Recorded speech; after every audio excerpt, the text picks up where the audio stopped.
예, 안녕하십니까. 초이스 베이킹입니다. 이번 시간에는 식품 위생학에 대해서 공부해 보겠습니다. 우리가 그 제과 기능사 시험에 나오는 식품 위생학은 위생사 시험에 나오는 식품 그 위생사 문제보다는 좀 쉽게 나오고요. 좀 그 깊이가 좀 덜합니다. 우리가 그 식품 위생학 이러면은 좀 외울 것이 많고 또 암기할 것이 많죠. 또 단어 또한 그 생소한 단어가 많아서 좀 어려운 과목이 되겠는데요. 그래서 이 식품 위생학은 이론을 한번 보시고 문제풀이 형식으로 공부를 하시면은 여러분들이 좀 시간 절약을 할 수 있겠다 이렇게 생각을 합니다. 이 제과제빵 시험에 나오는 위생학 문제는 보통적으로 출제되었던 문제가 반복되어서 출제가 되고 있기 때문에 이번 시간에 기출문제 풀이를 한번 해보도록 하겠습니다.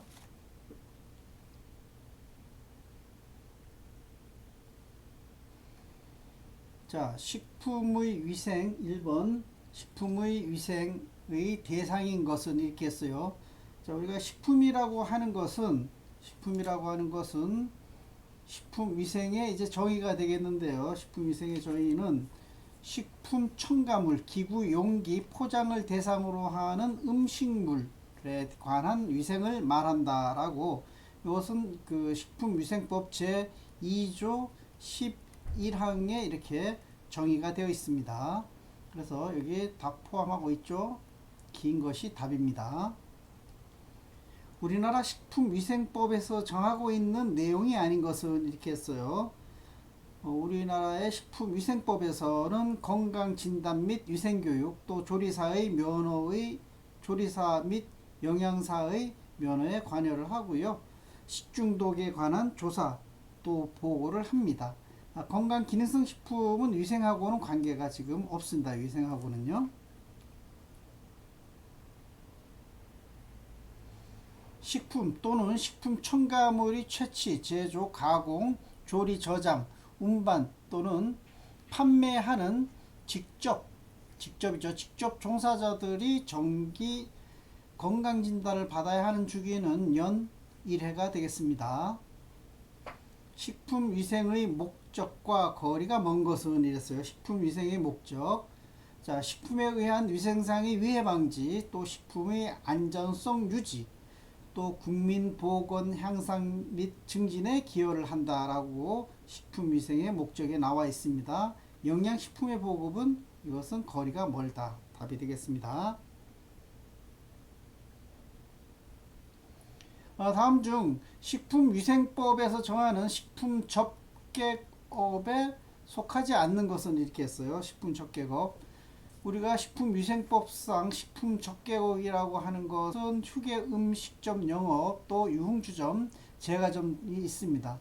이 소분업은 접객업이 아니에요. 접객업이 직접적으로 이렇게 만나는 것이 아니라, 이 소분업이라고 하는 것은 큰 어떤 벌크통에 있는 이런 대용량을 갖다가 소분하는 거죠. 소분해 갖고 뭐 가정용으로 판다든가 첨가물 이런 거 있죠.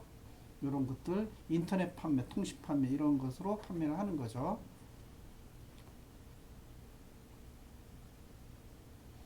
식품 위생 행정을 과학적으로 뒷받침하는 중앙기구로 시험, 연구 업무를 수행하는 기관은 식품의약품안전처가 되고 있습니다.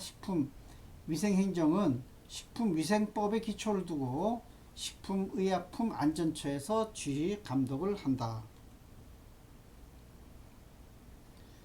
식품위생 수준 및 자질의 향상을 위하여 이 조리사나 영양사에게 교육을 받을 것을 명할 수 있는 자는 식품의약품안전처장이 되겠습니다.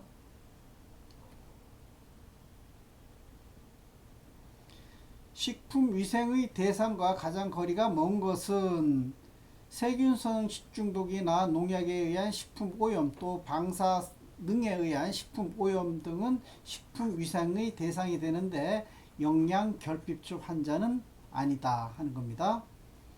식품위생의 의의를 보겠습니다. 식품위생의 의의가 아닌 것은 이랬는데요. 이게 WHO 세계보건기구죠. 여기에서 정의한 것을 보면 식품위생의 의의는 식품의 생육, 생산, 제조로부터 최종적으로 소비자에게 섭취되기까지 전 과정에 걸쳐서 식품의 안전성, 또 보존성, 악화 방지를 위한 모든 그런 수단, 방법을 얘기한다라고 이제 정의를 하고 있습니다. 그래서 식품의 성분 분석, 이것은 위생하고는 관계가 없습니다. 자, 다음 식품과 미생물을 보겠습니다. 자, 일반적으로 식품에서 당 저장 시 미생물 번식을 억제하는 농도는 몇 프로인가 했습니다. 65% 이상이죠. 그래서 우리가 뭐 잼을 만든다든가 이랬을 때 이 잼의 당 함량이 65% 이상이죠. 다음 중 부패로 볼 수 없는 것은 이랬습니다. 부패로 볼 수 없는 것은 자, 육류의 변질 맞죠. 단백질 부패되는 거죠. 달걀 단백질 부패죠. 어류 단백질 부패인데 열에 의한 식용유 지방이죠. 이거는 식용유 지방 유지의 변질을 산패라고 합니다. 부패가 아니라. 그래서 답은 3번이 되겠습니다.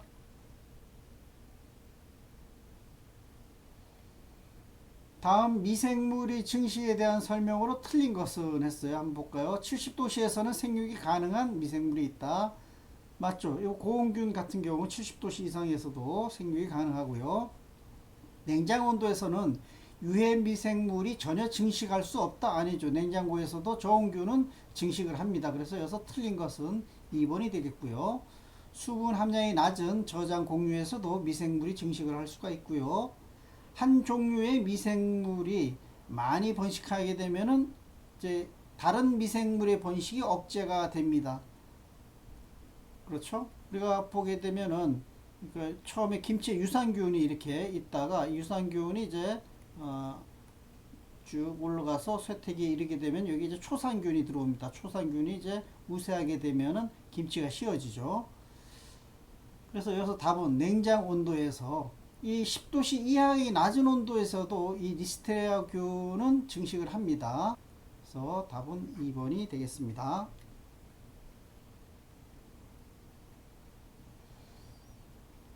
발효와 부패가 다른 점은 어느 것인가 했는데요. 자, 발효하고 부패가 틀린 것은 발효는 미생물의 작용을 하고요. 또 가스 생성, 또 성분의 변화가 일어나죠. 생산물을 식용으로 한다. 식용으로 하면 요걸 이제 발효라 그러죠. 발효. 요게 이제 부패하고 틀린 겁니다. 즉, 우리가 발효하고서는 그 부패는 그 기작이 같은데 발효라고 하는 것은 사람한테 유익하면은 발효라 그러고 유해하면은 요걸 이제 부패라 본다. 이렇게 보시면 되겠습니다. 식품의 부패 방지와 관계가 있는 항은 했어요. 자, 부패 방지를 하기 위해서는 냉동을 하고요. 또 그 가공식품에 이런데 이제 보존료를 첨가를 하죠. 미생물 방지를 위해서 또 살균을 해야 됩니다. 자외선 조사 이런 것들이 모두 부패 방지를 한다. 식품의 부패 초기에 나타내는 현상으로 가장 알맞은 것은 이었어요. 식품이 부패되게 되면 초기에는 광택이 소실되고 변색되고 퇴색되죠. 이런 뭐 산패 자극치 이런 거는 이제 부패가 한참 이제 더 진행된 다음에 이제 나오는 얘기입니다. 식품의 부패에 관여하는 인자가 아닌 것은 식품에 관여하는 인자로는 어떤 게 있어요? 온도, 습도, 산소가 있죠. 이것은 부패에 관여하는 그런 인자가 되겠습니다. 이런 그 기압은 아닙니다. 대기압 이런 것들은 부패하고 관계가 없다.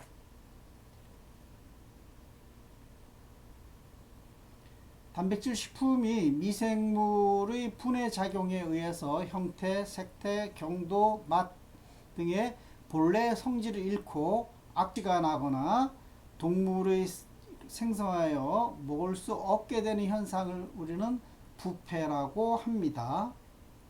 이게 이제 부패죠.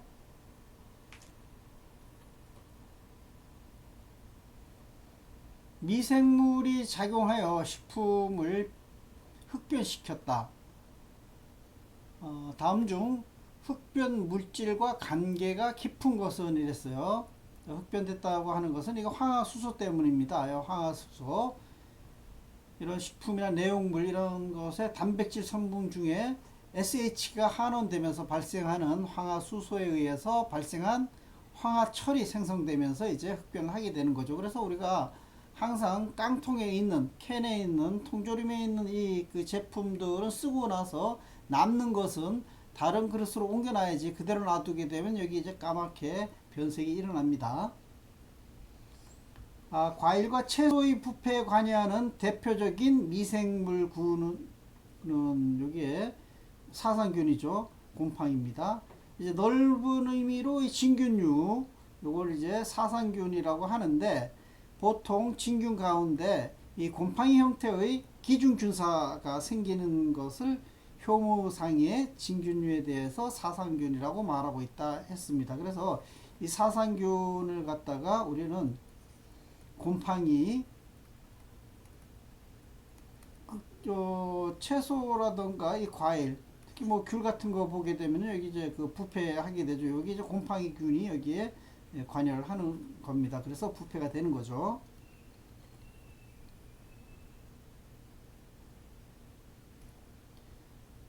식품의 초기에 부패를 판정하는 유학적 방법이 아닌 것은 이랬어요. 부패 판정을 하게 되게 되면은, 자 볼까요? 어육의 경우에는 휘발성 염기 물질 갖다가 염기 질소의 양을 갖다가 이제 측정을 하는 거죠. 이걸 VBN이라고 하고요. 그 다음 경도, 탄성, 점성 등의 물리적인 특성을 측정을 합니다. 감각기관을 이용한 관능검사 실시, 요거는 이제 그 부패 판정에 있어 갖고 관능검사에 들어가는 겁니다. 그래서 이화학적 방법이 아닌 것은 해서 3번이 되고요. 식품주의 생균 수를 갖다가 측정을 하죠. 부패의 진행에 수반하여 생기는 부패 산물이 아닌 것은 이렇게 했습니다. 자, 우리가 여기에서 보면은 암모니아, 또 황화수소, 메르캅탄 이런 것들이 있는데, 부패 산물이 아닌 것은 일산화탄소가 되겠습니다. 일산화탄소라는 것은 무취의 기체인데, 이 산소가 부족한 상태에서 이 연료가 연소할 때 불완전 연소로다가 발생하는 것이 일산화탄소가 되겠습니다. 그래서 이 일산화탄소는 이렇게 혈액 중에, 폐에 들어가게 되면 혈액 중에 헤모글로빈과 결합해 갖고 산소 보급을 막아 갖고 사망하게 만들죠. 자, 부패가 진행되게 되면은 암모니아, 황화수소, 메르캅탄 이런 것들이 생긴다 하는 겁니다. 우리가 이제 그 육류 단백질이 이제 그 죽고 나면 요게 이제 그 미오신, 액틴 이런 그 단백질들이 여기 이제 그 사후 강직합니다. 사후 강직을 하면은 여기 이제 그 자기 소화가 일어나죠. 그래서 이제 연화됩니다. 연화가 일어나게 되고, 여기 이제 미생물 효소가 여기에 이제 작용을 해갖고 뭐 탈아미노산, 탈탄산, 황암 아미노산, 또 방향족 아미노산 이런 것들이 생기게 돼요. 뭐 탈탄산 뭐 그 생기게 되면 요거는 아민하고 CO2 가스가 나오고, 또 황을 그 함유한 이 아미노산은 황화수소가 나오게 됩니다. 그래서 악취가 나게 되는 거죠. 그래서 암모니아, 황화수, 메르캅탄 등이 이제 부패의 산물이다 하는 겁니다. 식품의 부패를 판정하는 화학적 방법은 했어요. 자, 화학적 방법은 TMA 측정이죠. 화학적으로 하는 것은 TMA 측정이다. 관능검 그 시험은 이 식품의 부패를 외관적으로다가 이제 그 관찰을 하는 거죠. 이 화학적 방법으로는 TMA가 있습니다. 이 TMA는 이 트리, 예, 트리메틸아민이라고 이렇게 얘기하는데, 요것은 그 어패류 신선도가 저하가 되기 때문에 이것이 이제 증가를 합니다. TMA가 증가를 하죠. 여기에. 그래서 어패류 신선도 검사에 사용을 하고 있습니다. 식품의 부패 판정할 때 화학적 판정 방법이 아닌 것은 했어요. 일단 답은 LD50이죠. 여기에서 보면은 LD 값은 LD50이라고 하는 것은 독성을 나타내는 수치가 되겠고요. 우리가 이걸 사실 어려운 얘기인데, 이게 트리메틸아민 측정을 한다던가, ATP 측정을 한다던가, 또 VBN 측정, 여기 휘발성 염기 질소를 측정한다던가, 이런 것은 전부 다 화학적 판정 방법이다 하는 겁니다.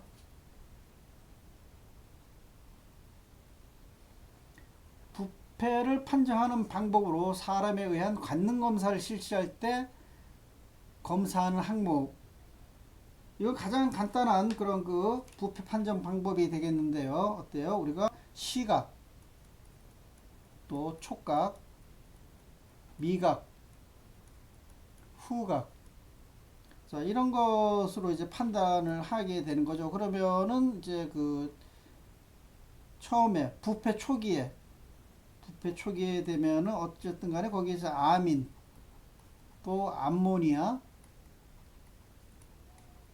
이런 곰팡이 냄새 등이 이렇게 나겠죠. 이러면서 이제 색도 이제 변하게 되는 거죠. 색도 광택이 소실되고 착색되고 이제 변색되고 이렇습니다. 액체식품 같은 경우는 혼탁하고 침전되고 응고 현상 같은 것도 이제 일어나겠고요. 냄새가 당연히 나죠. 여기에 또 맛도 어떨까요? 맛도 비린내가 난다던가 이렇습니다. 그래서 여기에서 관능 검사가 아닌 것은 준수가 되겠습니다.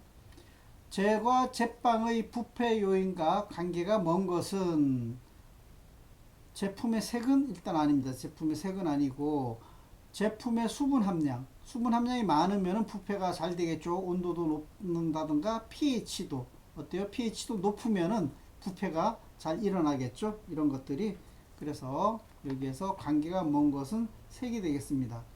우리가 제과 제빵이라고 여기 했으니까 제과 제빵은 어때요? 요거는 이제 탄수화물이 많겠죠.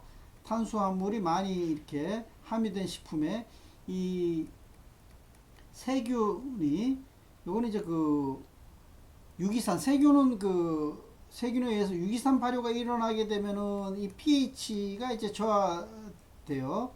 그래서 저하되는데, 이 부패하게 되면 부패 세균은 pH를 저하시키지 않고 서서히 상승을 시킵니다.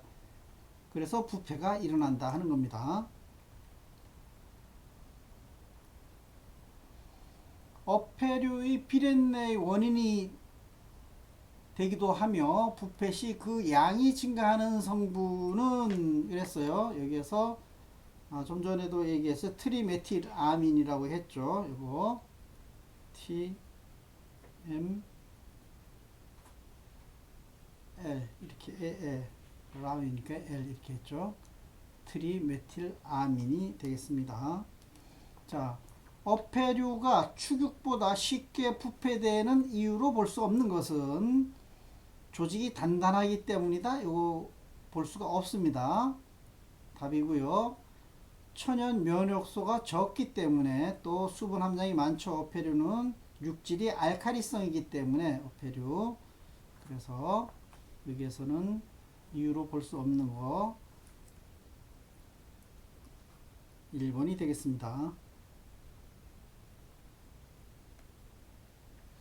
다음 중 부패의 진행 순서로 옳은 것은 이랬어요. 부패가 진행되면 펩톤이 펩타이드로 되고, 그것이 이제 다시 아미노산이 되고, 아미노산은 아민과 황화수소, 암모니아 가스를 만들게 된다 하는 겁니다. 유지의 산패 원인이 아닌 것은 유지 산패. 고온으로 가열한다. 산패 되겠죠. 햇볕이 잘 드는 곳에 보관한다. 산패 됩니다. 수분이 많은 식품을 넣고 튀긴다 하면은 유지가 산패가 되겠죠. 토코페롤을 첨가한다. 이거는 항산화제가 토코페롤이기 때문에 산패를 방지를 하게 되는 거죠. 그래서 아닌 것은 3번이 되겠습니다. 식품의 부패와 관계하는 미생물에 대한 설명으로 바르게 된 것은 했어요. 자, 식품을 냉장 저장하면 미생물이 사멸되므로 아니죠. 사멸 안 되죠. 일단 냉동시켰던 식품은 해동해도 세균이 증식합니다. 세균이 증식해요. 어패류의 부패에 관계하는 세균은 고온균이다. 아니죠. 이거 중온균입니다. 자, 이게 이제 답이죠. 부패하기 쉬운 그 식품에는 수분과 영양원이 충분하므로 온도 관리가 크게 문제된다. 그렇죠? 이게 답입니다. 식품 중의 미생물 수를 줄이기 위한 방법으로 가장 적당한 것은 어떻게 해야겠어요? 냉장고에 넣어야겠죠? 냉장고에 줄이기 위한 방법으로 부적당한 것이네. 줄이기 위한 거군요. 그래서 답은 냉장인데 줄이려면 어떻게 해야 돼요? 방사선 조사를 해야 되고 열탕을 해야 되고 자외선 처리를 해야겠죠. 냉장한다는 것은 술을 줄이는 것이 아니라 요거는 억제하는 겁니다. 억제. 잠시 애들이 이렇게 춥게 만들어주면 애들이 그 행동이 느려지잖아요. 그죠? 그래서 억제를 하는 거지. 그래서 술을 줄이는 것은 아닙니다. 다음 중 세균에 의한 오염 위험성이 가장 낮은 것은 이랬어요. 자, 상수도가 공급되지 않는 지역의 세척수나 오염수. 오염 되겠죠, 이거. 상수도를 써야 되는데 지하수라던가 뭐 흘러가는 뭐 개천 이런 물을 썼다면은 오염이 됐을 수가 있죠. 습도가 낮은 상태의 냉동고에 보관 중인 식품. 이게 가장 오염을 낮출 수가 있겠네요. 그죠? 냉동고에 넣었으니까요. 어항이나 포구 주변에서 잡은 물고기. 이것은 이제 그 오염이 될 수가 있죠. 왜냐면은 그 포구나 어항 이쪽에서는 뭐 그 쓰레기 같은 거 막 이쪽 바다에 좀 투척도 많이 하거든요. 그렇게 되면 여기에 사는 물고기들이 오염이 됐을 수가 있습니다. 분뇨 처리가 미비한 농촌 지역의 채소나 열매, 그렇죠. 이런 그 좀 어떤 요즘은 안 그립니다만은 그래도 밭에다가 거름으로 이런 그 분뇨를 뿌렸다면 이런 채소나 열매 등이 이제 세균의 오염이 되겠습니다.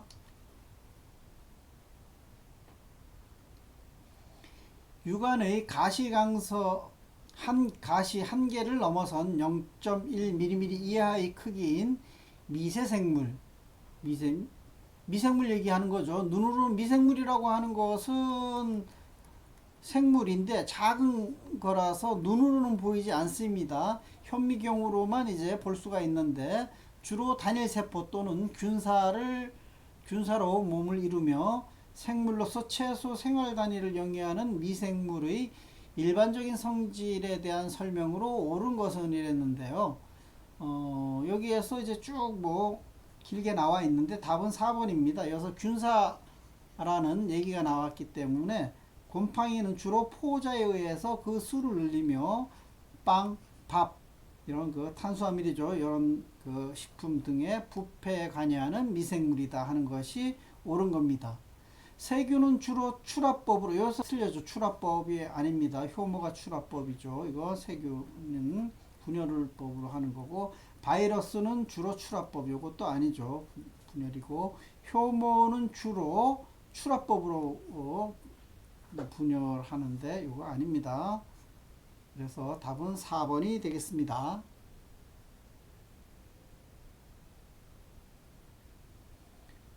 좋은 살균의 조건으로 가장 적당한 것은 이랬어요. 보게 되면은 일단 나번이 답이죠. 그래서 이 살균, 좋은 살균 하면은 우유의 살균법을 갖다가 얘기할 수가 있는데 좋은 장시간 살균법에서는 low temperature long time 이걸 갖다가 LT라고 얘기를 하는데 줄여서 60에서 65도씨에서 30분간 그 파스테리제이션, 이 파스텔 우유를 이렇게 만들죠. 좋은 장시간으로 좋은 살균을 하는 겁니다. 그건 단시간 High Temperature Short Time HTST라고 하는데 요거는 17.7도씨에서 15초간 살균을 하고 있습니다. 또 초고온 살균법이 있죠. 이게 울트라 하이 템퍼러처 메서드, 요거는 120도씨에서 1에서 3초 정도 하고 있습니다. 이렇게 되게 되면 굉장히 높은 온도에서 하기 때문에 모든 미생물들이 다 우유에 들어있는 미생물들을 다 살균을 할 수가 있죠. 그래서 이 우유는 이렇게 그 네모난 깍에 들어가 있나요? 이렇게 해갖고서는 보존 기간이 한 달 정도 이렇게 되죠.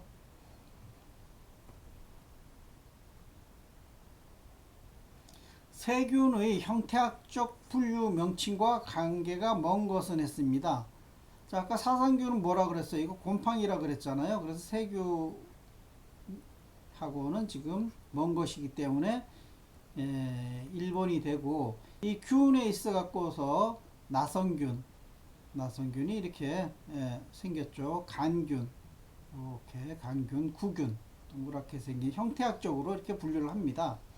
세균의 대표적인 세 가지 형태 분류에 포함되지 않는 것은 이랬어요. 그래서 여기 간균, 바실러스, 구균, 코커스, 또 나성균은 맞는데 페니실린균, 요것은 아니다. 페니실린균, 요거는 세균이 아니라 요거는 곰팡이에요. 곰팡이. 페니실린 곰팡이입니다.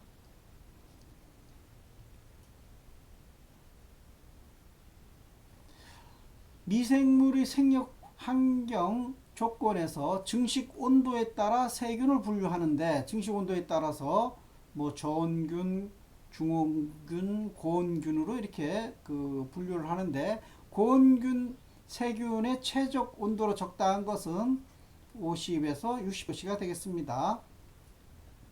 식중독의 원인 세균은 대체적으로 중온균이다. 그럼 다음 중온균의 발육 온도는 25에서 37도씨가 되겠습니다. 이 온도가 어때요? 우리 그 사람 체온 부근하고 거의 비슷한 데에서 가장 생육이 왕성하다 하는 겁니다.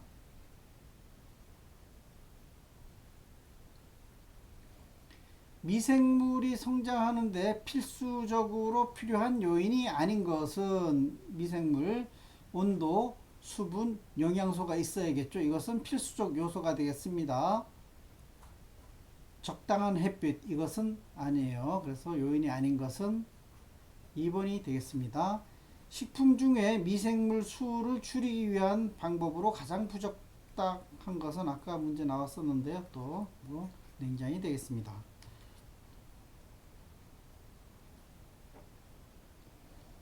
냉장의 목적과 가장 관계가 먼 것은 이랬는데요. 냉장 목적, 식품의 보존 기간을 연장하기 위해서 자기호흡 지연을 시키죠. 또 세균의 증식을 억제를 하는데, 멸균을 냉장을 한다고 해갖고 멸균이 되진 않습니다.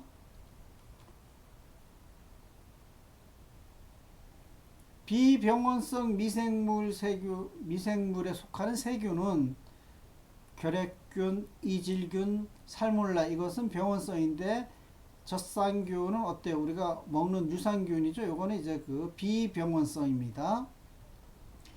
대장균에 대하여 가장 바르게 설명한 것은 어때요? 이건 요거죠. 대장균 하면은 일단 분변세균의 오염 지표다라고 이렇게 보시면 되겠습니다. 왜? 이 대장균이라고 하는 것은 사람이나 이 동물의 대장에만 있어야 되는 균인데, 얘가 이제 어떻게 탈출해서 밖에 나와서 식품에 오염이 됐다 이러면은 뭔진 모르지만 이것이 이제 오염이 됐을 가능성이 가장 높은 거죠. 이게 분변, 그래서 분변세균의 오염 지표가 되는 것은 대장균이다 하는 겁니다.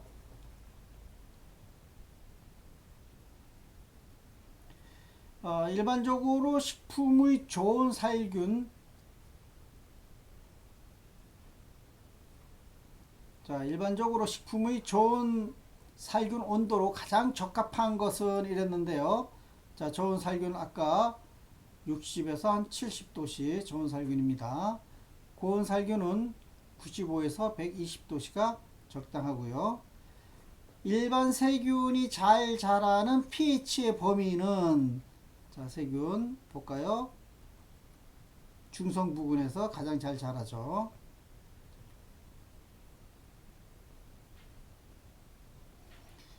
미생물에 의한 오염을 최소화하기 위한 작업장의 위생관리 방법으로 바람직하지 않은 것은 이랬어요.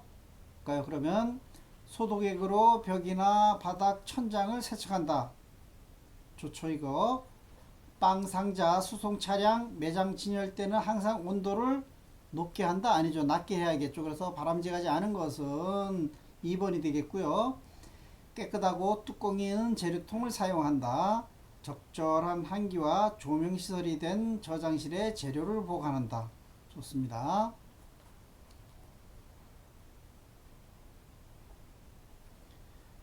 소독제로 가장 많이 사용되는 알코올의 농도는 70%입니다. 그래서 이 소독제로다가 알코올을 우리 제과제빵에서도 가장 많이 사용하고 있고, 이 100%로 된 이 에틸 알코올을 갖다가 물을 타서 희석을 해갖고서는 사용을 많이 하고 있습니다.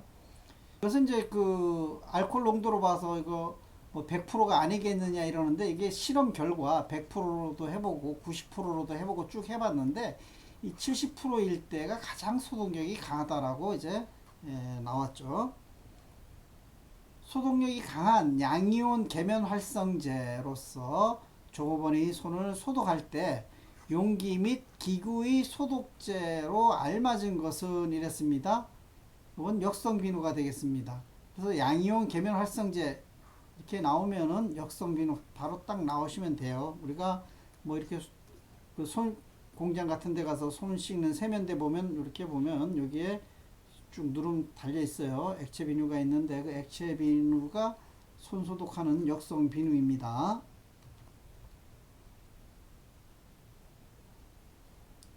자, 포자 형성균의 멸균에 가장 적합한 것은, 우리가 세균은 포자를 형성한다 그랬어요.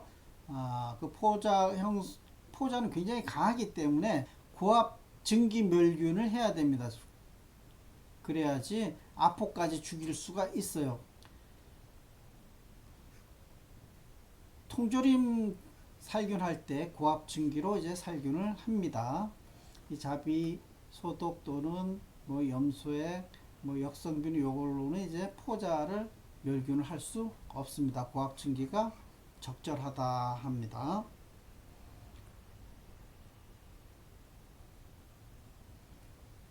물수건의 소독 방법으로 가장 적합한 것은, 물수건을 갖다 소독하려면은 삶거나 아닌 차 염소산 락스죠. 여기에 소독한 후에 건조한다. 답입니다. 다음 중 작업 공간의 살균에 가장 적당한 것은 자외선 살균이죠. 이 자외선이라고 하는 것은 우리가 그 작업장에 뭐 퇴근할 때 이 자외선 등을 켜놓고 퇴근을 하기도 해요. 또 이건 투과력이 없어가지고 닿는 표면에만 살균이 됩니다. 작업할 공간에는 자외선 살균이 적당하다.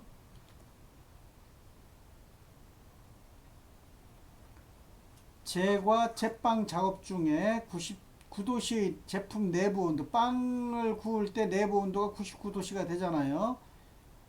내부 온도에서 생존할 수 있는 균은, 대단한 균이죠 이거. 이 로프균이 99도씨에서도 생존할 수 있는 그런 그 고온균이 되겠습니다. 로프균이요. 그래서 빵에 있어 갖고 이 로프균이 문제가 되고 있습니다. 제과 제빵에서 설탕이 어떤 원리로 미생물의 번식을 억제하는가? 이거 삼투압 때문이죠. 삼투압 변화 때문이죠. 이 고농도의 식염이나 설탕 이런 것들에 의해 갖고 세균의 증식을 억제를 하게 되겠습니다.